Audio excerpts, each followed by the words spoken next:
Weight loss అవ్వాలి అనుకునే వాళ్ళకి చాలా హెల్తీగా అండ్ బ్రేక్‌ఫాస్ట్ చేస్తూ వెయిట్ లాస్ అవ్వచ్చు. ఆ రెసిపీ అయితే చూసేద్దాం. ఫస్ట్ అయితే ఇక్కడ నేను కొర్రల రవ్వ తీసుకుంటున్నాను.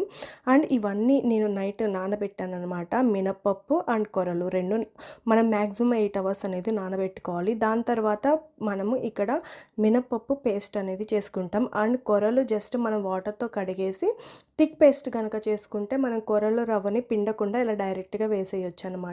అండ్ బాగా కలిపేసుకొని మళ్ళీ ఇంకొక 6 అవర్స్ వదిలేస్తే మనకి ఇది ఫార్మెంటేషన్ అయితే అవుతుంది. అండ్ నెక్స్ట్ దీన్ని మీరు ఫ్రిడ్జ్‌లో అయినా స్టోర్ చేసుకోవచ్చు. లేకపోతే అప్పటికప్పుడు మీరు ఇడ్లీ వేసుకుంటున్నట్టయితే ఉప్పు వేసి చక్కగా మీకు రుచికి సరిపడా ఉప్పు వేసుకొని ఇలా కలిపేసుకోవడమే. ఇలా కలిపేసుకున్న వాటిని మనం ఇడ్లీస్‌గా వేసేసుకోవడమే. ఇక్కడ నేను కుండతో ఇడ్లీ అయితే వేశాను. చాలా బావుంటుందండి. ఇలా ఒకసారి ట్రై చేయండి. కాపోతే కొంచెం టైం పడుతుంది అండ్ సాఫ్ట్‌గా, స్పాంజీగా, టేస్టీగా వస్తుంది ఇడ్లీ. ఇలా చేయడం వల్ల ఇంకా హెల్తీ కదా! సో, ఒకసారి ట్రై చేసేయండి. మీరు గనుక నా ఛానల్‌కి ఫస్ట్ టైమ్ వస్తే సబ్స్క్రైబ్ చేసుకోండి. ఒకవేళ మీరు ఈ రెసిపీని ట్రై చేస్తే కామెంట్ చేయండి. Thank you for watching.